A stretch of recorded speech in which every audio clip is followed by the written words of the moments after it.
fato é, não importa o seu pecado, o que importa é que você entenda que se você permanecer escravizado por ele, você nunca terá um encontro genuíno com Deus. Será que é possível vencer isso? Será que é possível eu conseguir de fato ser livre disso? Para isso Jesus Cristo foi enviado a essa terra, porque está escrito na Bíblia. A Bíblia vai dizer que Jesus Cristo veio para desfazer as obras do maligno. Mas para isso é necessário você entender que o pecado é uma obra do maligno. O plano de Satanás desde o início é fazer com que você tenha o mesmo destino que ele, o inferno. Tira isso da sua cabeça que o inferno é a morada de Satanás. Não. O inferno não é o reino de Satanás, pelo contrário. Quem reina no inferno é a dor, é o sofrimento. O sofrimento daqueles que são orgulhosos e rejeitaram a vida que Deus tem para cada um de nós.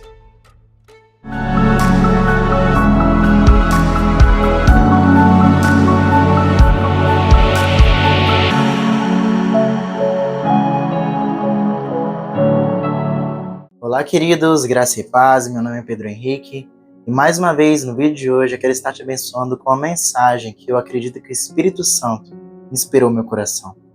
Hoje eu quero falar com você sobre um tema, não apenas algo didático, não apenas uma mensagem corriqueira, mas hoje eu quero compartilhar com você sobre algo que tem mudado a minha vida, algo que eu estou aprendendo a viver todos os dias, claro, mas com certeza algo que é um divisor de águas na minha vida. Hoje eu quero falar com você sobre o pecado. Eu quero falar sobre algo que muitas vezes nós lutamos como cristãos, lutamos para vencer, e às vezes nós permanecemos aprisionados e nós não entendemos o porquê. Mas hoje eu espero não apenas te trazer uma mensagem bonita, eloquente, mas principalmente trazer a palavra de Deus, porque a Bíblia diz que a palavra de Deus transforma, liberta, a palavra de Deus é apta para discernir as intenções do coração. Então eu quero de fato hoje te explicar e te esclarecer algumas coisas, trazer luz, para que assim você possa sair das trevas. Porque muitos de nós estamos vivendo nas trevas, porque aquilo que a Bíblia fala, conhecereis a verdade vos libertará, de fato não aconteceu na nossa vida. Porque conhecer a verdade não é apenas você ter um encontro e depois você permitir que ela vá embora. É você de fato querer experimentá-la todos os dias. É você de fato não apenas experimentá-la, mas de fato você relacionar-se com ela. Porque nós acreditamos que essa verdade se trata de uma pessoa, que é Jesus Cristo. Eu quero hoje compartilhar com você essa mensagem, mas antes disso, eu gostaria de fazer uma oração por ti. Uma oração não apenas como um ato costumeiro do canal, mas sim uma oração de rendição ao Senhor. Como assim? É reconhecimento de que eu não tenho poder nenhum para mudar a sua vida. Não tenho. Eu, Pedro, não posso mudar a sua vida. Mas Deus pode, o Espírito Santo de Deus pode, a palavra dele pode. Então, entendendo isso, eu quero fazer hoje uma oração por mim e por você, para que os nossos olhos e ouvidos espirituais possam ser abertos e nós possamos estar atentos e aptos para não apenas estar ouvindo a palavra do Senhor, mas sermos praticantes dela. Porque a Bíblia diz que a fé sem obras é morta, e a manifestação da fé é através das obras das nossas mãos. Amém? Então, vamos lá. Se você puder fechar os seus olhos, feche seus olhos. Mas se você não puder, apenas ouça essa oração e receba ela, creia no seu coração. Amém? Senhor Jesus, eu quero te agradecer por tudo que você tem feito, meu Deus, na minha vida, meu Pai. Por cada aprendizado, por cada mensagem compartilhada. Eu te agradeço, meu Deus, pela oportunidade de ser um mensageiro, meu Pai, da Tua palavra. Pai, que essa palavra não venha a ser apenas, meu Deus, uma semente que entre num solo infértil, mas pelo contrário, prepara o nosso coração hoje, meu Pai, para que nós possamos agora ser solo fértil para a Tua palavra e para que ela frutifique a 30, a 60 e a 100 por um. Pai, que a nossa palavra, que o nosso coração, ele possa ser solo acessível ao Senhor. Abre os nossos olhos e ouvidos espirituais para poder ouvir e entender, meu Pai, aquilo que o Senhor tem preparado para cada um de nós. Jesus, eu não conheço seus filhos, eu não sei a necessidade, eu não sei o pecado, eu não sei a luta, eu não sei a dificuldade, eu não sei nem sequer se eles sabem que estão em pecado, porque às vezes nós não sabemos. Mas eu acredito, meu Pai, que um encontro contigo é suficiente para que não só a nossa vida, mas a vida das pessoas que estão à nossa volta e a vida das nossas gerações, meu Pai, elas possam ser transformadas. Então, meu Pai, nesse momento eu te peço, por favor, crendo no teu poder de intervenção, Que se há alguém aprisionado, se há alguém que não conhece o Senhor, se há alguém, meu Deus, que perdeu as esperanças de poder viver uma vida de fato livre, meu Pai, que hoje ela possa retomar a sua esperança, porque o Senhor veio justamente para nos libertar. Jesus, que nós possamos agora, meu Pai, sermos teus exemplos, que nós possamos agora, meu Pai, ter um relacionamento contigo, que possamos ser parecidos com o Senhor, que nós possamos ter o seu caráter, meu Pai. Eu peço isso, meu Pai, não para que haja glória alguma, meu Pai, sobre nós, mas para que o teu nome venha ser glorificado e exaltado até que o Senhor venha. Meu Pai, eu te peço agora, meu Pai, por um relacionamento com seus filhos. Um relacionamento, meu Pai, que começa aqui e vai por toda a eternidade. Jesus, eu peço para que cada um deles, meu Pai, possa ter essa oportunidade hoje e que eles não endureçam o coração. Se há alguém com o coração endurecido agora, meu Pai, que possa ser colocado um coração de carne, um coração acessível ao Senhor, um coração disposto a viver uma nova história, que ela será construída e alicerçada no Senhor, que é o autor da vida. Em nome de Jesus. É isso que eu te peço e te agradeço. E aqueles que acreditam dizem amém. Bom, o tema que Deus colocou no meu coração hoje é sobre imperfeitos, porém arrependidos. Ou, como subtítulo, vencendo as tentações através do temor do Senhor. Eu quero compartilhar com você um texto que vai dar toda a base para aquilo que hoje eu vou compartilhar com você. Eu quero ler com você uma passagem da Bíblia que se encontra em Provérbios de Salomão, Provérbios capítulo 16, do versículo 5 ao 6. Esse provérbio vai dar toda a linha que nós vamos seguir hoje para a nossa reflexão, para o nosso aprendizado. Amém? Provérbios 16, versículos 5 ao 6, a palavra do Senhor vai nos dizer o seguinte: abominação é ao Senhor todo altivo de coração. O que é altivez? Altivez, para você que não sabe, significa orgulho. A Bíblia vai dizer que abominação, ou seja, abominação seria como se você tivesse quase que nojo, como se você tivesse um profundo sentimento de repulsa de algo. Abominação é ao Senhor todo altivo de coração. A Bíblia diz que não ficará impune, mesmo de mãos postas. Ou seja, se ele não pedir misericórdia, se ele não reconhecer que precisa de misericórdia e não abandonar essa altivez, esse orgulho, ele não terá a misericórdia do Senhor, mesmo de mãos postas, ou seja, mesmo que clame, não receberá. Então, a Bíblia continua nos dizendo no versículo 6 o seguinte: pela misericórdia e verdade, a iniquidade significa maldade, é perdoada, e pelo temor do Senhor, os homens se desviam do pecado. E é até aqui. Falar sobre o pecado, para mim particularmente, é falar sobre algo que dominou a minha vida por muito tempo. A Bíblia diz que todos nós pecamos e fomos destituídos da glória de Deus. O que isso significa? Que uma vez que nós pecamos, nós estamos separados de Deus, porque o pecado causa isso. Para começar essa mensagem, eu tenho que te explicar primeiramente o que é pecado. Pecado significa expressar algo diferente de quem Deus é. Por quê? Porque nós somos feitos para ser imagem e semelhança do Senhor. Em Gênesis capítulo 1, versículo 26 e 27, a Bíblia vai dizer o seguinte, que no princípio, Deus criou o homem à sua imagem e semelhança. E no versículo 27, a Bíblia Sagrada sustenta o seguinte, dizendo que Deus criou homem e mulher, à sua imagem, Deus o criou.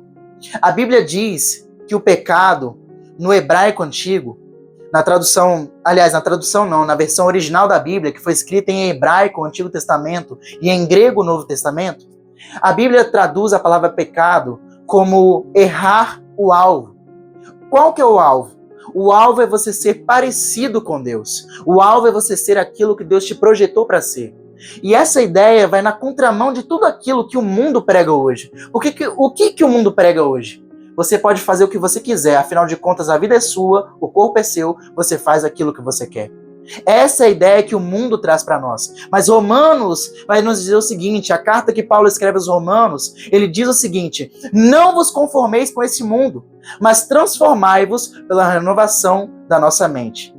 E por que aquele que comete pecado vive na iniquidade, e a iniquidade é o que gera o pecado? Por quê? Porque iniquidade é maldade, altivez é orgulho, e orgulho é pecado. Por quê? Porque o orgulho, a Bíblia diz que em Deus não há orgulho, porque Deus é amor. E sendo Deus amor, a Bíblia explica que o amor, ele não se vangloria. Isso está em 1 Coríntios capítulo 13, onde Paulo ele vai falar sobre o amor. A Bíblia diz que o amor não se vangloria, o amor não se alegra com a injustiça, mas ele se alegra com a verdade, tudo sofre, tudo crê, tudo espera e tudo suporta. Mas a verdade é que muitos não entendem e não vivem esse amor. Por quê? Porque esse amor não é um amor humano, esse amor é o próprio Deus em pessoa. Esse amor é o nosso Deus. E quando nós entendemos que nós estamos vivendo uma vida de pecado, nós precisamos primeiramente reconhecer. E aí está o grande problema. Muitos estão vivendo uma vida de pecado, por quê? Porque ainda não reconhecem que são pecadores, ainda não sabem. Por quê? Porque o pecado ele tem o poder de entenebrecer o entendimento. O que isso significa? O pecado ele tem poder de cauterizar o ser humano. O que é isso? Deixar o ser humano insensível à voz de Deus. E toda pessoa que é pecadora, é isso que acontece com ela. Ela começa a viver uma vida insensível a Deus. As pessoas tentam falar de Deus para ela, ela fala: "Ah, não, eu não quero. Deus não existe." As pessoas tentam falar de Deus para ela, ela rejeita. O coração dessa pessoa está endurecido. Ela não crê em Deus. Mas a verdade é que essa mensagem, ela não vai servir para você se você primeiro não acreditar em Deus, se você primeiro não reconhecer que Deus, ele é Senhor, se você primeiro não reconhecer a sua situação diante de Deus, porque não há transformação sem cura.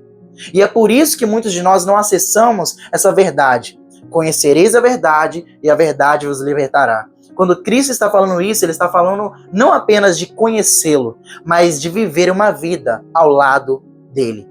E é isso que acontece com muitos de nós cristãos.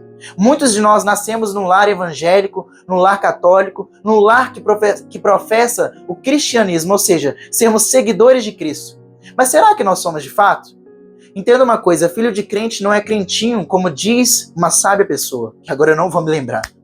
Mas essa é a verdade. Você nascer num lar cristão não significa que você acredita em Deus. E você acreditar em Deus, como nós vamos aprender aqui através de uma pessoa que não pode aprender nem nada do que nós vamos ver aqui hoje e aprender, essa pessoa, esse ser, ele não pode se arrepender. Por quê? Porque ele conhece a Deus. Mas mesmo assim, o pecado do orgulho está no seu coração.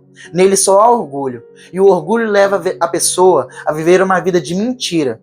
Porque se o pecado nos afasta de Deus, e Deus é a verdade, o que acontece com uma pessoa que está longe de Deus? Ela vive uma vida que é uma mentira. Ela vive uma existência na realidade que não a satisfaz. Ela procura de migalha em migalha tentar satisfazer o vazio do coração dela, mas ela nunca encontra, porque essa verdade tem nome, e ela é Jesus Cristo. Entendendo isso, eu quero te dizer que essa mensagem eu não estou pregando apenas como uma pessoa que sabe de teoria. Eu vivi na prática o que eu estou falando para você. Por 9 longos anos, eu vivi uma vida escravizado pelo pecado. Porque toda pessoa que é dominada pelo pecado se torna escravo dela. E eu fui dominado pelo pecado. Eu vivi por muito tempo escravizado por um certo pecado. Mas o fato é, não importa o seu pecado. O que importa é que você entenda que se você permanecer escravizado por ele, você nunca, jamais terá um encontro genuíno com Deus. Você nunca será, de fato, aquilo que Deus planejou que você fosse, e assim você nunca vai encontrar sua verdadeira identidade, porque ela está escondida em Jesus Cristo. E toda pessoa que vive uma vida de pecado está distante de Deus. Entendendo isso, eu quero que você saiba que o que eu estou te falando aqui não se trata apenas de teoria fria. Se trata de uma pessoa que, de fato, viveu uma vida escravizada pelo pecado e que, por vezes, assim como talvez você tenha vivido na sua caminhada, você possa ter pensado, será que é possível vencer isso? Será que é possível eu conseguir, de fato, ser livre disso? Será? Porque eu já tentei de tudo quanto é forma e eu não consigo me libertar. E talvez você esteja vivendo uma vida onde as esperanças já fugiram do seu coração. Só que deixa eu te dizer uma coisa. Para isso Jesus Cristo foi enviado a essa terra, porque está escrito na Bíblia. A Bíblia vai dizer que Jesus Cristo veio para desfazer as obras do maligno. Mas para isso é necessário você entender que o pecado é uma obra do maligno. O pecado é uma obra do maligno. E quem é o maligno? A Bíblia descreve diversas vezes que o maligno está relacionado ao reino das trevas, e o reino das trevas tem uma pessoa, tem um ser que figura todo ele, que é Satanás. Aquele que vem para matar e roubar e destruir, como alguns dizem, sendo que na realidade esse texto está se referindo, se a gente for para pensar bem, a falsos mestres. Mas como nós podemos fazer uma conexão que falsos mestres, que vêm para tomar a igreja de Cristo, que vêm para enganar aqueles que são de Cristo, que vêm para partilhar mentiras, e todo aquele que é mentiroso é filho de Satanás, nós podemos sim dizer que Satanás ele vem para matar, roubar e destruir. Mas a questão é, o que ele veio tentar matar, roubar e destruir? Eu digo, o seu relacionamento com Deus. O inimigo, ele quer que aconteça o mesmo que aconteceu com ele. Que é o quê? Estar separado eternamente de Deus. Para isso, para que você possa entender isso, eu quero compartilhar com você um pouco de como foi a queda de Satanás. E a Bíblia nos descreve isso em 2 livros diferentes. Primeiramente, no livro que escreveu o profeta Ezequiel, e no livro que escreveu também o profeta Isaías. Eu quero ler com você uma passagem que está em Ezequiel, capítulo 28, que vai falar sobre uma exortação que um rei terreno recebeu do próprio Deus. Deus que manda o profeta Ezequiel, ele fazer um lamento sobre o rei de Tiro. E esse rei, ele de fato existiu. Esse rei, talvez você esteja se perguntando agora, o que um rei terreno tem a ver com Satanás? É porque todo orgulhoso, ele figura quem Satanás é. E através do exemplo humano, Deus ele vai nos trazer uma revelação muito poderosa de como Satanás caiu, como que ele pecou e como ele foi lançado ao inferno. E talvez esses acontecimentos tenham acontecido antes mesmo do ser humano ser criado, porque a Bíblia diz que o pecado entrou no mundo pelo ser humano, não que o ser humano foi o primeiro a pecar. E quando nós entendemos isso, eu quero que você perceba quem é que foi o primeiro a cometer o primeiro pecado, que foi Satanás. Eu quero ler com você Ezequiel capítulo 28, do versículo 11 até o versículo 19, onde a Bíblia Sagrada diz o seguinte: o profeta Ezequiel, ele é direcionado por Deus a fazer o seguinte: veio a mim a palavra do Senhor dizendo, filho do homem, levanta uma lamentação sobre o rei de Tiro, e diz-lhe, assim diz o Senhor Jeová, tu eras o selo de medida, cheio de sabedoria e perfeito em formosura. E aqui começa a revelação sobre que Deus está falando não apenas de um homem, mas ele está falando sobre quem de fato Satanás é e o pecado que ele cometeu. Ele vai falar o seguinte no versículo 13: estiveste no Éden. O rei de Tiro esteve no Éden? Não. Satanás talvez esteve nos céus. O jardim de Deus, de toda pedra preciosa, era a tua cobertura, ou seja, ele era feito dessas pedras. Sardônica, topázio, diamante, turquesa, ônix, jaspe, safira, carbúnculo, esmeralda e ouro. Em ti se faziam os teus tambores e os teus pífaros. No dia em que foste criado, foram preparados. Tu eras o querubim ungido, ou seja, Deus está se referindo aqui a um querubim, a um anjo. O querubim ungido para cobrir, ou seja, separado para ter uma missão. E te estabeleci no monte santo de Deus, e estavas lá. No meio das pedras afogueadas andavas. E a Bíblia deixa isso muito claro. Perfeito eras nos teus caminhos, desde o dia em que foste criado. Ou seja, o querubim, esse anjo que está sendo referido aqui, ele um dia já foi perfeito, como todos os anjos. Assim como o ser humano foi na criação do mundo, no princípio. O ser humano também era perfeito, porque Deus o fez assim. Mas a Bíblia diz o seguinte: perfeito eras nos teus caminhos desde o dia em que foste criado, até que se achou iniquidade em ti. Até que se achou maldade nele. E na multiplicação do teu comércio, encheram teu interior de violência. E pecaste. Ou seja, ele deixou de ser perfeito, ele deixou de ser parecido com Deus. Por isso te lancei profanado do monte de Deus, e te fiz perecer, ó querubim cobridor, do meio das pedras afogueadas.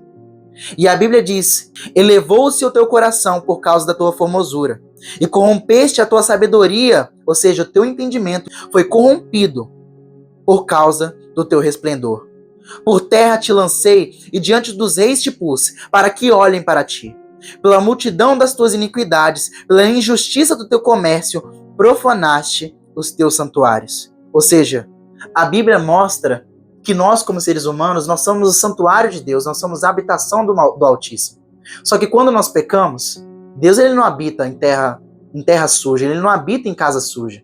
Assim aconteceu com Satanás. A partir do momento que ele profanou o seu templo pelo orgulho do seu coração, pela maldade, pela iniquidade, a partir desse momento houve uma separação. E pela injustiça do teu comércio profanaste os teus santuários. Pois fiz sair do meio de ti um fogo que te consumiu, e te tornei em cinza sobre a terra aos olhos de todos os que te veem.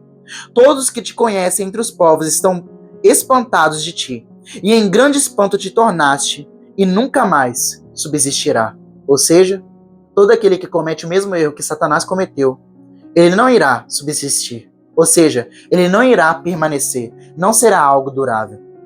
E agora, talvez você esteja pensando, mas peraí, eu entendi que aconteceu algo aqui, eu entendi que ele cometeu um pecado. Exatamente. Qual foi o pecado que ele cometeu? Eu já te dei um spoiler dizendo antes, o orgulho. Mas, para que não fique só nas minhas palavras, eu quero ler um texto complementar que está em Isaías, capítulo 14. E eu quero ler com você a partir do versículo 11. Aliás, a partir do versículo 12. Até o 14, se eu não me engano. A Bíblia diz o seguinte sobre este episódio, sobre a queda de Satanás. Como caíste desde o céu, ó estrela da manhã. E é daí que nós entendemos qual era o nome de Satanás. Lúcifer, anjo de luz, filha da alva. Como foste derrubado por terra, tu que debilitavas as nações. E tu dizias no teu coração, eu subirei ao céu, acima das estrelas de Deus, e exaltarei o meu trono. E no monte da congregação me assentarei, aos lados do norte. Subirei sobre as alturas das nuvens, e serei semelhante ao Altíssimo. E contudo, levado serás ao inferno, ao mais profundo abismo. E eu termino aqui essa passagem. O que nós podemos entender aqui? Que o pecado que Satanás cometeu foi querer ser maior do que Deus. Foi querer primeiro ser semelhante a ele, porque ele não tinha esse direito. E em segundo lugar, ser maior do que Deus. Porque todo aquele que tenta ser maior do que Deus, todo aquele que acha que pode fazer melhor do que Deus, todo aquele que quer a exaltação, a glória para si, e a Bíblia diz que Deus não divide a glória dele com ninguém, nós vamos entender que o destino desse é a separação. E é por isso que Deus condenou ele ao inferno. Porque o inferno significa separação definitiva da pessoa, da alma de Deus. E nesse caso, a separação desse anjo de luz, que era perfeito diante de Deus, por fim, por causa que se exaltou, ele se achou maior do que o Altíssimo. Ele se rebelou contra Deus. E no momento que isso acontece, já não é mais possível ele coabitar com Deus. Então, nesse momento, agora, ele é levado ao inferno. E agora é uma separação definitiva. Ele não pode mais estar diante de Deus. Podemos ver aqui uma coisa muito importante. Ele se exaltou por causa de um fato. Ele se exaltou por causa daquilo que Deus deu a ele. E aí que é o problema. Todo aquele que se exalta diante de Deus, principalmente por aquilo que ele recebeu de Deus, ele acaba tendo o mesmo destino que Satanás. A Bíblia já nos alerta várias vezes sobre o perigo da altivez. A Bíblia diz que o orgulho precede a queda. A Bíblia também diz em outro versículo que a humildade precede a honra, enquanto todo aquele que tenta se exaltar acabará humilhado. A Bíblia nos alerta diversas vezes sobre o perigo de cometer o mesmo pecado que Satanás cometeu, que é o orgulho. O orgulho faz separação entre nós e Deus. Por quê? Isso é demonstrar ter um caráter diferente de quem Deus é. E todo aquele que é diferente de quem Deus é não pode estar na mesma presença de Deus, porque nós entendemos que Deus é amor. E se você é orgulhoso, onde o orgulho está, o amor vai embora. Não tem como. Nós percebemos isso na nossa vida prática. Todo orgulhoso não consegue amar de fato as pessoas que estão ao seu redor. E no momento que Satanás ele é orgulhoso, ele não pode se relacionar com Deus, que é amor. Então, nesse momento, por escolha própria, ele acaba sendo lançado ao inferno, a uma separação. Então, o que acontece depois disso? Depois que Satanás é profanado, depois que Satanás ele é ele é expulso dos céus, e a Bíblia vai dizer que uma terça parte dos céus também foi com ele naquele dia, que Satanás era um rebelde que tentou se levantar contra Deus, nós vamos entender que o que ele tenta fazer desde então é separar o ser humano de Deus. Por quê? Por causa de um fato, que nós somos alvo do amor de Deus. Deus nos ama tanto que ele nos deu de graça aquilo que Satanás tentou tomar com suas próprias mãos. O que nós lemos no texto aqui? Nós lemos que Satanás, ele disse: eu serei semelhante ao Altíssimo em glória. Ou seja, ele queria uma glória que só cabe a Deus. Só que olha só o que a Bíblia vai dizer em Gênesis capítulo 26, que inclusive eu já disse para você. Gênesis capítulo 1, versículo 26, a Bíblia diz o seguinte, no versículo 26, e disse Deus: façamos o homem a nossa imagem conforme a nossa semelhança. Nós temos de graça aquilo que Satanás, ele tentou tomar à força. Nós somos semelhantes ao Altíssimo. Você já parou para pensar nisso, no privilégio que você tem? De ser a imagem e semelhança do próprio Deus? Sério, isso é uma expressão de amor. Deus é amor. E por ele ser o amor, ele não nos criou porque ele precisa de nós. Ele nos criou porque isso é uma expressão de quem ele é. Porque Deus é amor e o amor está em compartilhar. Ele compartilhou conosco gratuitamente uma qualidade que o inimigo, ele tentou tomar, mas não conseguiu. Porque quem pode ficar de pé diante do nosso Deus? Então, por causa disso, Satanás, ele tem ódio de nós. E o que ele tenta fazer? Então, ele tenta nos separar, assim como ele foi separado de Deus. Agora, ele começa a lançar foco em tentar destruir, em tentar ferir Deus. Como? Tentando separar aquilo que Deus ama, que somos eu e você. E olha só o que a Bíblia diz em Gênesis capítulo 3, do versículo 1 até o 6. A Bíblia diz que no início, ora, a serpente era a mais astuta de todas as alimárias do campo que o Senhor Deus tinha feito. E para você que não sabe, a Bíblia diz em Apocalipse que Satanás, antiga serpente, ou seja, aqui era o próprio Satanás já agindo na terra. Ele tenta fazer o seguinte com o ser humano. A serpente, a mais astuta de todas as alimárias do campo que o Senhor Deus tinha feito. E esta disse à mulher: é assim que Deus disse? Não comereis de toda a árvore do jardim? E disse a mulher à serpente, a mulher respondeu: do fruto das árvores do jardim comeremos, mas do fruto da árvore que está no meio do jardim, disse Deus: não comereis dele, nem nele tocareis, para que não morrais. Então a serpente disse à mulher: certamente não morrereis, porque Deus sabe que no dia em que dele comerdes, se abrirão os vossos olhos, e sereis como Deus, sabendo o bem e o mal. Isso é uma mentira. Isso é uma meia-verdade na realidade. E é por isso que é uma mentira. Porque o ser humano não conhecia o bem? Ele conhecia. Ele só não conhecia a maldade com a maldade. A realidade de uma vida distante de Deus. E é isso que Deus não queria. Mas mesmo assim, olha só como é que Deus é maravilhoso. Para que nós possamos amar, Ele nos deu livre-arbítrio, liberdade de tomar as nossas próprias decisões. Ou seja, liberdade de escolher. Porque se não houver escolha, não há amor. Então, no momento que Deus dá liberdade de escolha para o ser humano, liberdade de escolhê-lo, então ele também não oculta que há também uma outra possibilidade. Só que ele avisa claramente: no dia que você escolher estar distante de mim, porque eu sou vida, o seu destino é a morte. Mas o que Satanás faz? Ele conta uma meia-verdade, dizendo que eles não conhecem o bem na realidade. E aí ele fala uma mentira, que é que eles não vão morrer se desobedecerem a Deus. Ou seja, sabe o que Satanás está tentando fazer aqui? Ele está tentando separar o ser humano usando a mesma coisa, o mesmo pecado que separou ele de Deus. Que pecado é esse? Semeando o orgulho. O orgulho, nós vamos perceber que desde o início, ele já estava no coração do ser humano. Só que para ele se manifestar, Satanás teve que puxar uma cordinha. Mas aí nós podemos dizer: mas então o culpado é Satanás. Não, o culpado não é Satanás, porque ele não escolheu. Quem escolheu fomos nós. Ele só nos leva diante do abismo. Agora quem decide pular? Eu e você. E no momento que o nosso coração se enche de orgulho, a gente começa a acreditar naquilo que Satanás acreditava.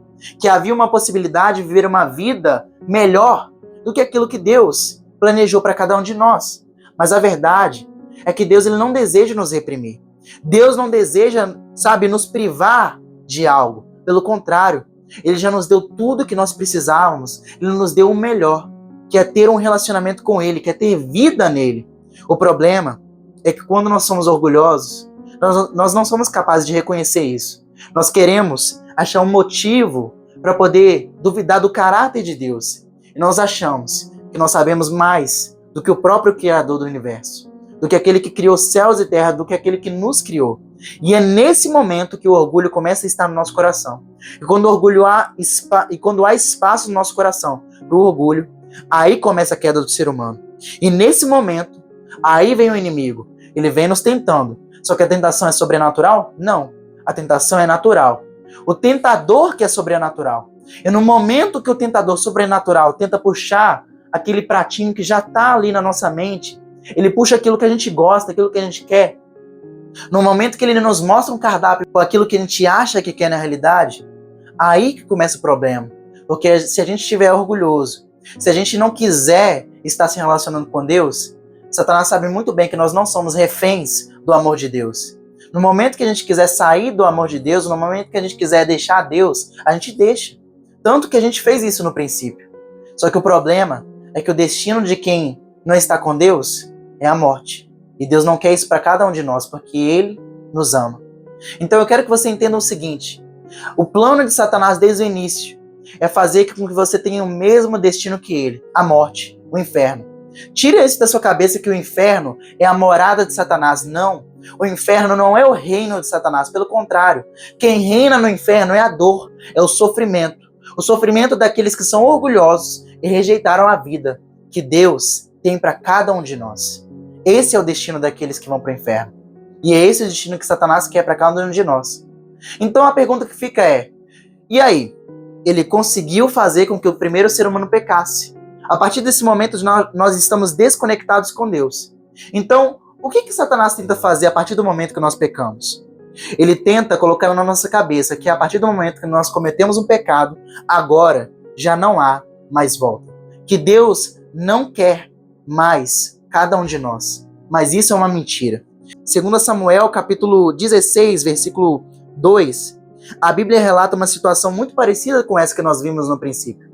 Um homem chamado Aitofel, ele era conselheiro do rei Davi. Para você que não sabe, o rei Davi, ele aponta para o reinado do próprio Deus, o reinado de Cristo.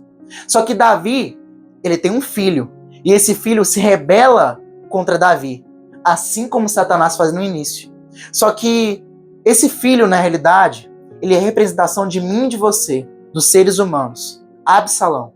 Só que nesse momento, quem é Satanás? O conselheiro maligno. E esse conselheiro que eu te falei no início é Aitofel. A Bíblia diz que esse conselheiro, a semelhança de Satanás, quando ele falava, a Bíblia diz que ele parecia ser o próprio Deus. Era como se o próprio Deus estivesse falando para Davi. Só que nesse momento, nós vamos entender que ao decorrer da história, Davi cometeu erros. Um desses erros foi matar um homem inocente para ter a mulher desse homem. E a mulher desse homem era neta de Aitofel. E no momento que Davi peca, erra com esse homem, Aitofel, ao invés de fazer aquilo que nós aprendemos na última mensagem, que é perdoar, ele decide cultivar raiz de amargura no seu coração. E a partir do momento que a amargura começa a estar no seu coração, ele começa a ser um rebelde. E essa rebeldia aponta para um orgulho. E aí, ele só espera um momento oportuno para tentar acabar com o reinado do rei Davi. E aí, ele começa a ter uma oportunidade que talvez ele nunca teve, que era a oportunidade de ter Absalão, o próprio filho do rei, contra o rei Davi. Acontecem várias coisas na vida de Absalão que fazem com que ele se rebele contra o seu pai. Eu não vou entrar em detalhes aqui, mas o que é importante você entender é: Absalão é a sua e a minha figura. No momento que nós estamos lá como filho de Deus, mas nós queremos nos rebelar contra Deus. No momento que nós estamos distantes de Deus. E quando Absalão já está cometendo um pecado contra Davi, ele já está tentando tomar o trono de Davi, olha só que conselho maléfico de Aitofel para Absalão. Ele vai falar o seguinte em Gênesis capítulo 16, aliás, em 2 Samuel capítulo 16, no versículo 21. Ele diz o seguinte: e disse Aitofel a Absalão: possui as concubinas de teu pai, que deixou para guardarem a casa, e assim todo Israel ouvirá que te fizeste aborrecível. Em outras palavras, abominável aos olhos de teu Pai. Ou seja, não tem mais volta. É irreconciliável. É isso que Satanás quer que eu e você possamos fazer. Ele quer que cruzemos uma linha que não há mais volta para que nós possamos nos reconciliar com o Pai, que é o Senhor. Só que qual é a verdade que Satanás tenta omitir? É que mesmo quando nós pecamos, Deus ele já tinha todo um plano arquitetado já para poder restaurar o ser humano. Deus é onisciente, onipresente e onipotente. A sua onisciência permite com que ele saiba tudo o que vai acontecer desde o início. Antes de haver luz, já havia cruz. E nesse momento, nós vamos entender que Jesus Cristo, o Cordeiro Perfeito de Deus, que tira o pecado do mundo, ele já estava preparado para que nós pudéssemos receber o perdão dos pecados através do sacrifício dele. Por quê? Porque Cristo é o próprio Filho de Deus e ele nunca pecou. E porque ele nunca pecou, ele é capaz de se sacrificar, receber os pecados de outros e não permanecer morto pelo pecado. E por isso, ele é o sacrifício que eu e você precisávamos. É a própria expressão do amor de Deus. Olha só o tanto que Deus te ama. A Bíblia vai dizer em João 3,16 que Deus amou o mundo de tal maneira que enviou seu Filho unigênito para que todo aquele que nele crê não pereça, mas tenha vida eterna. Jesus Cristo ele não tinha a menor obrigação de morrer pelos seus e meus pecados, mas quando ele vê o ser humano, ele ama o ser humano, o que ele poderia oferecer para Deus? Nada.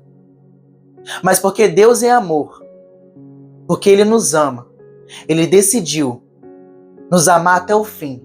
E ele nos deu a oportunidade, mesmo nós tendo escolhido rejeitá-lo no início, ele escolheu entregar o seu Filho, por amor a mim e a você, num sacrifício perfeito. Jesus Cristo, nunca tendo pecado, sendo Cordeiro perfeito, sem mancha, ele é capaz de pagar a dívida que eu e você não éramos capazes de pagar. A dívida pelos nossos pecados que nos levariam a uma vida de morte. Morte eterna, separação eterna de Deus. Nesse momento, entendendo isso, eu quero te dizer o seguinte, que a mentira que Satanás tenta é que entre você e o seu pecado há alguém maior, que é Jesus Cristo. E a vontade de Cristo não é que você seja condenado pelo seu pecado, não é que você morra e vai para o inferno, não. É para isso que ele está aqui. Ele foi enviado para que eu e você pudéssemos ter vida e vida em abundância. E para que não fique só nas minhas palavras, eu gostaria de ler com você o Evangelho segundo escreveu João, o capítulo 8, onde mostra a atitude de Jesus com os pecadores. Olha só o que Jesus faz em relação a uma mulher que a Bíblia descreve que cometeu adultério e foi pega em flagrante. E as pessoas já estavam prontas para apontar o pecado dela e matar. Mas Cristo, pelo contrário, mesmo não tendo pecado, ele escolhe não tacar a pedra naquela mulher. Olha só o que a Bíblia vai dizer. A mulher apanhada em adultério. A Bíblia diz que Jesus foi para o Monte das Oliveiras e pela manhã cedo tornou para o templo e todo o povo vinha ter com ele. Então, assentando-se, os ensinava e os escribas e fariseus trouxeram-lhe uma mulher apanhada em adultério. E pondo-a no meio, disseram-lhe: Mestre, esta mulher foi apanhada no próprio ato, adulterando. E na lei nos mandou Moisés que as tais sejam apedrejadas. Tu, pois, que dizes? Isto diziam eles, tentando para que tivessem de o que o acusar. Mas Jesus, inclinando-se, escrevia com o dedo na areia. E depois eu quero te explicar o que Jesus estava escrevendo na areia. E como perseverassem, perguntando-lhe, endireitou-se e disse-lhes: Aquele que dentre vós está sem pecado, seja o primeiro aqui, e atire pedra contra ela. E depois que Jesus Cristo diz isso, protegendo aquela mulher que cometeu um erro sim, a Bíblia vai dizer que, e tornando a inclinar-se, escrevia na areia.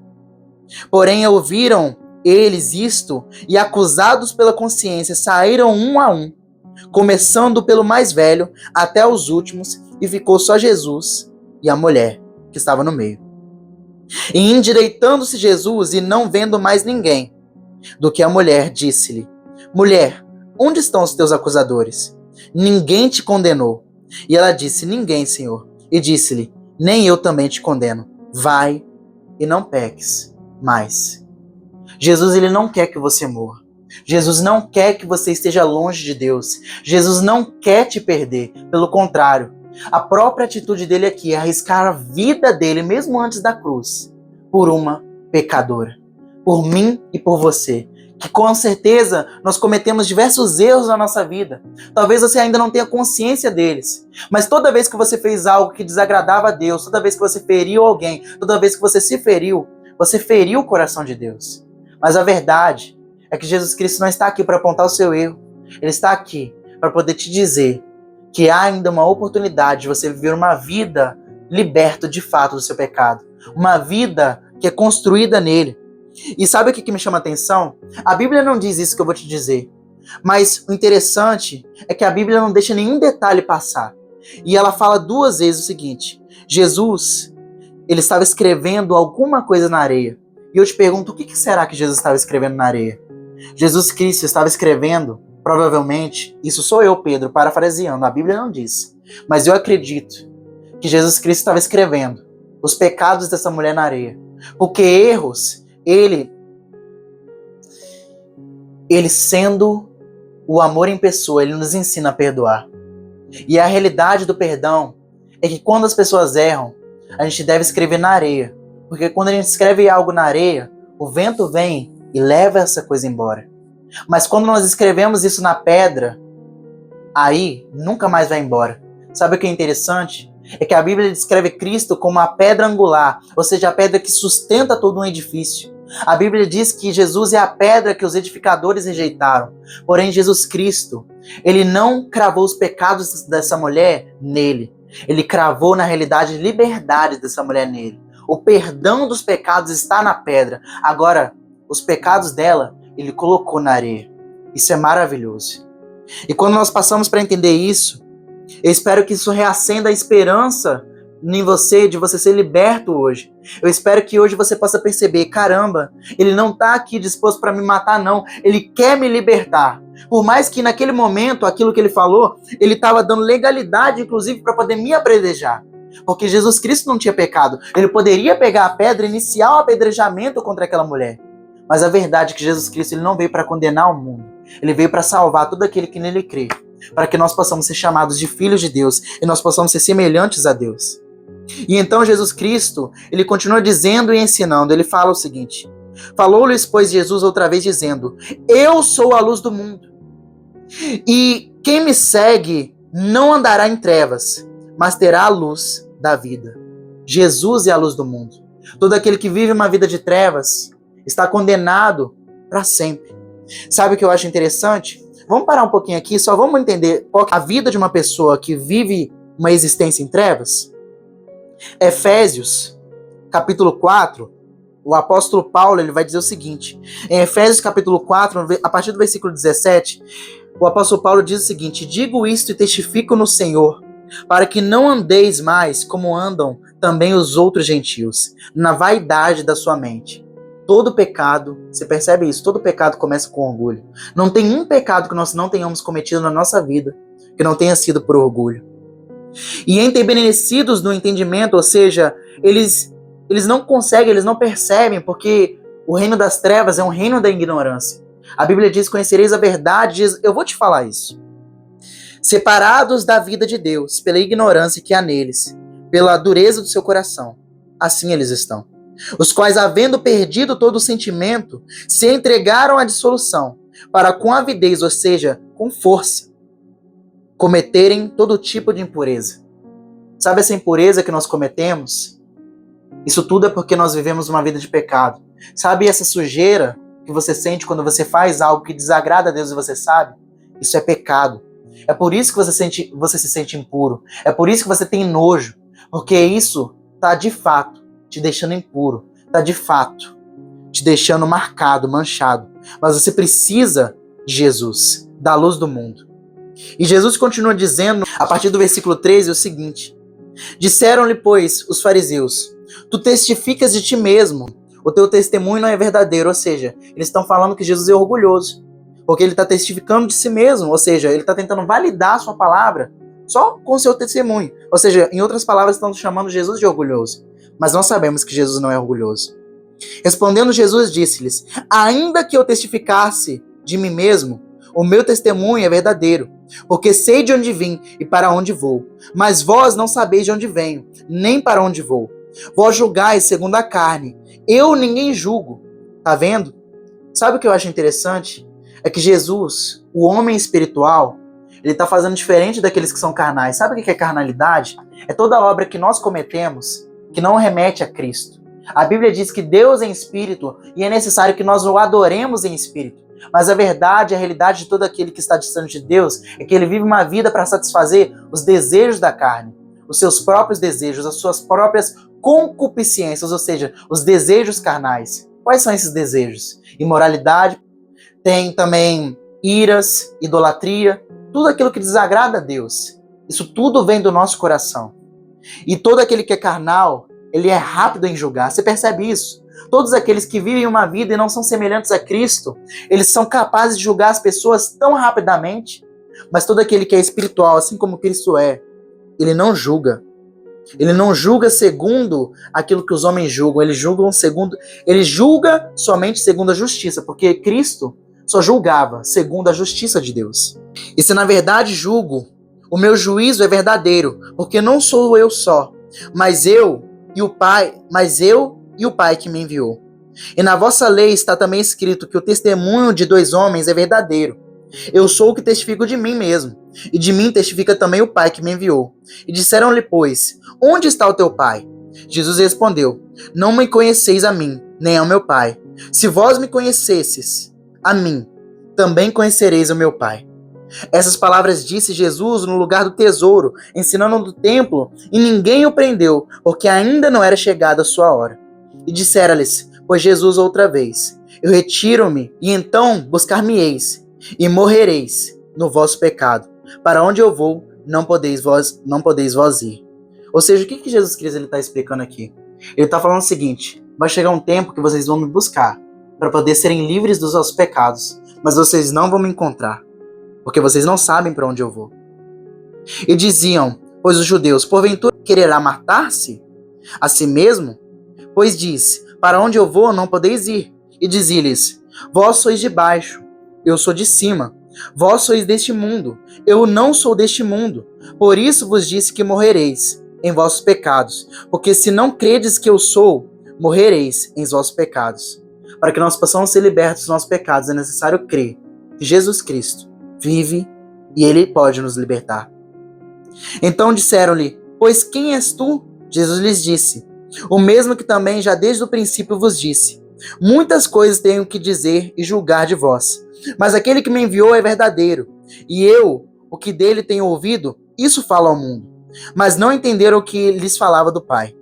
E disse-lhes, pois, Jesus, quando levantardes o Filho do Homem, então conhecereis que eu sou, e que nada faço por mim mesmo, mas falo como meu Pai me ensinou. E aquele que me enviou está comigo. O Pai não me tem deixado só, porque eu faço sempre o que lhe agrada. Ou seja, Jesus Cristo é o Filho de Deus. E por que Jesus Cristo é o Filho de Deus? Porque ele tem o caráter de Deus. E ele nunca está só, porque ele e o Pai são um. Jesus Cristo continua ensinando e os fariseus falam o seguinte, falando essas coisas, muitos creram nele. E Jesus dizia, pois, aos judeus que criam nele, se vós permanecerdes na minha palavra, verdadeiramente sereis os meus discípulos, e conhecereis a verdade, e a verdade vos libertará. Percebeu por que você não é liberto muitas vezes? Você não é liberto porque, primeiramente, Jesus Cristo diz o seguinte, não é apenas conhecer. Se vós permanecerdes na minha palavra, ou seja, se vocês praticarem aquilo que eu ensino, vocês serão purificados. Jesus Cristo fala uma coisa interessante para os discípulos, agora me vem à memória aqui, que é, vocês já estão limpos pela palavra que tenho pregado. Só de você estar escutando a palavra do Senhor hoje, você já está sendo purificado. Você pode perceber o quanto é importante você alimentar o seu espírito da palavra do Senhor e você colocar em prática? Então Jesus continua ensinando o seguinte, responderam-lhes, somos descendentes de Abraão e nunca servimos a ninguém. Como dizes tu, sereis livres? Eles não sabiam. Normalmente quem está preso pelo pecado não sabe que é escravo dele. Mas a verdade é que olha só o que Jesus disse. Em verdade vos digo que todo aquele que comete pecado é servo do pecado. Ou seja, cometeu uma vez pecado, você é servo do pecado, porque você foi vencido. Ora, o servo não fica para sempre na casa, o filho fica para sempre. E é aí que Jesus Cristo mostra que a intenção de Deus não é que nós venhamos ser apenas servos, mas sim filhos de Deus. Se, pois, o Filho vos libertar, verdadeiramente sereis livres, diz o Senhor. Bem seis que sois descendência de Abraão. Contudo, procurais matar-me, porque a minha palavra não entra em vós. Eu falo o que vim junto do meu Pai, e vós fazeis o que também vistes juntos de vosso pai. E responderam e disse-lhes: nosso pai é Abraão. E Jesus disse-lhes: se fosseis filhos de Abraão, fareis as obras de Abraão. Mas agora procurais matar-me a mim, homem que vos tem dito a verdade que de Deus tem ouvido.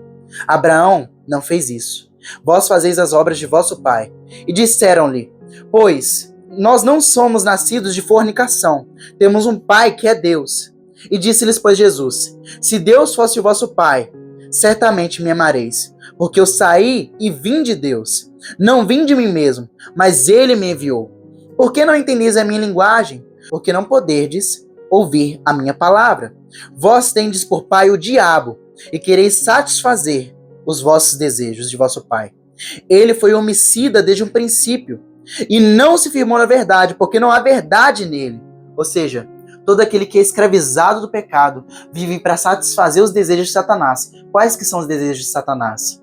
Fazer com que outros venham a ser separados de Deus. E aí que Jesus Cristo fala: por isso que eu te dei todo esse contexto de quem Satanás é, do pecado que ele cometeu, do orgulho, porque Satanás, a intenção dele é matar aqueles que amam a Deus, é fazer com que eles tenham o mesmo destino que ele tem, a morte eterna. Só que a verdade é que o inimigo das nossas almas, ele tenta colocar desesperança, ele tenta nos matar, só que a verdade é que Cristo Jesus, ele veio para nos libertar. E a verdade é que o próprio Cristo é a verdade que liberta. Então Jesus Cristo continua falando. Quando ele profere mentira, fala do que ele é próprio, porque é mentiroso e pai da mentira. Ou seja, todo aquele que vive para satisfazer os desejos de Satanás é filho de Satanás. E é mentiroso, vive uma mentira. Mas porque vos digo a verdade, não me credes. Quem dentre vós me convence de pecado? E se vos digo a verdade, por que não credes? Quem é de Deus, escuta as palavras de Deus. Por isso, vós não escutais, porque não sois de Deus. Responderam, pois, os judeus e disseram: não dizemos nós bem que é samaritano, que tens demônio? E Jesus respondeu: eu não tenho demônio, antes honro meu Pai, e vós me desonrais. Eu não busco a minha glória. Lembra daquilo que te farei? Deus não precisa de nada que nós possamos oferecer. A glória, ele já tem. Então, Jesus Cristo continua dizendo: eu não busco a minha glória, eu não sou orgulhoso. Há quem a busque e julgue. Em verdade vos digo que se alguém guardar a minha palavra, nunca verá a morte. Quer ser livre do pecado? Guarda a palavra do Senhor, faz aquilo que ele faz. E disseram-lhe, pois, os judeus: agora conhecemos que tem demônio. Morreu Abraão e os profetas, e tu dizes: se alguém guardar a minha palavra, nunca provará a morte. És tu maior do que nosso pai Abraão, que morreu? E também os profetas que morreram? Quem te fazes tu ser? Jesus respondeu: se eu me glorio a mim mesmo, a minha glória não é nada. Quem me glorifica é o meu Pai, ao qual dizeis que é vosso Pai. E vós não conheceis, mas eu o conheço. Se disser que eu não conheço, serei mentiroso como vós. Mas conheço e guardo a sua palavra. Abraão, vosso pai, exultou ao ver o meu dia, e viu e alegrou-se. E disseram depois os judeus: ainda não tem 50 anos e viste Abraão? E disse-lhes: em verdade vos digo, que antes que Abraão existisse, eu sou. E sabe o que é interessante? Essa é a mesma resposta que Deus fala para Moisés. Moisés pergunta: como é que os israelitas vão crer que eu vim para libertar o povo de Israel? O próprio Deus diz: diga a eles que o eu sou te enviou. Eles não conseguiam entender. Os fariseus são aquele tipo de pessoa que são orgulhosos, cometem pecado, mas acham que a sua religiosidade vai levá-los ao céu. Mas a verdade é que não há outro caminho, verdade, a vida, a não ser o próprio Jesus Cristo. E ele nos ensina a guardar as suas palavras e fazer aquilo que agrada ao Senhor. Quem faz aquilo que desagrada ao Senhor não anda com Deus, e por isso que não permanecerá junto de Deus, e por isso que será separado e irá para a separação eterna, que é o inferno. Eu quero hoje te trazer um alerta de que hoje você pode ser liberto, de que há esperança para você. Jesus Cristo não veio para condenar, ele veio para salvar a humanidade. Mas a verdade é que um dia ele voltará, não mais como Salvador, mas sim como juiz. É necessário que você se prepare. Mas talvez você tenha ouvido isso tudo e você ainda se pergunte: tá bem, Pedro, você falou. Eu quero uma resposta mais clara. Eu quero entender de fato o que eu preciso fazer. Você quer nunca mais pecar? Lembre-se daquilo que nós lemos no início. Provérbios, capítulo 16, o versículo 6 diz o seguinte: o temor do Senhor faz com que os homens evitem o mal. O que é o temor do Senhor? Eu vou te explicar isso lendo Êxodo, capítulo 2, a partir do versículo 11. Aconteceu naqueles dias que, sendo Moisés já homem, saiu para ver os seus irmãos e atentou para suas cargas e viu que um egípcio feria a um hebreu, homem de seus irmãos. E olhou para um lado, ou seja, antes de fazer aquilo que ele ia fazer, ele olhou para um lado, olhou para o outro. E vendo que não havia ninguém ali, matou o egípcio e escondeu na areia. Sabe o que é interessante? É que talvez você pense: caramba, mas ele viu que aquele egípcio estava maltratando alguém do povo dele. Ele fez aquilo para poder livrar aquele homem. Mas em Hebreus, a Bíblia vai dizer o seguinte: que Moisés cuidava para que os filhos de Israel entendessem que ele era o libertador. Ou seja, Moisés, naquele momento, não estava fazendo aquilo apenas por bondade. Ele estava fazendo aquilo por orgulho, por glória. Ele estava querendo reconhecimento de homens, ao invés de reconhecer Deus. O que é o temor do Senhor? O temor do Senhor é entender que Deus está ao seu lado o tempo todo. Se Moisés tivesse, ao invés de ter olhado para o lado, ter olhado para o outro, se ele tivesse olhado para cima, ele teria jamais cometido aquele pecado. Ele não teria cometido aquele pecado, porque ele teria visto que o Senhor estava olhando para ele naquele momento, e que ele não precisava de fazer aquilo para que os filhos de Israel reconhecessem ele como libertador, que Deus havia de o enviar. Naquele momento, você tem que entender o seguinte, que Moisés, ele foi um homem chamado para ser o libertador de Israel. Israel permaneceu muitos anos preso no Egito. Deus mesmo já havia avisado Abraão que Israel passaria um período no Egito. Só que Moisés, ele querendo o reconhecimento humano, ele querendo fazer do jeito dele, lá está o orgulho, ele se precipitou. Porque ele se precipitou, ele teve que passar por um processo. Depois, no decorrer da história, nós vamos perceber que Moisés ele tem que fugir do Egito. E ele passa 40 anos no deserto. E ele só vai voltar a fazer o plano de Deus se cumprir quando ele tem 80 anos. E naquele tempo, ele começa já a duvidar que ele tinha capacidade disso. Ou seja, ele já estava no ponto perfeito para poder entender que do jeito dele não funciona. Do jeito de Deus é que funciona. E ali já não havia mais orgulho dentro do coração de Moisés, e por isso Deus podia fazer aquilo que ele tinha planejado fazer desde o princípio da eternidade.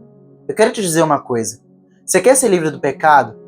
Entenda uma coisa, você precisa de ter o temor do Senhor. O que é o temor do Senhor? É ter medo de Deus? Não.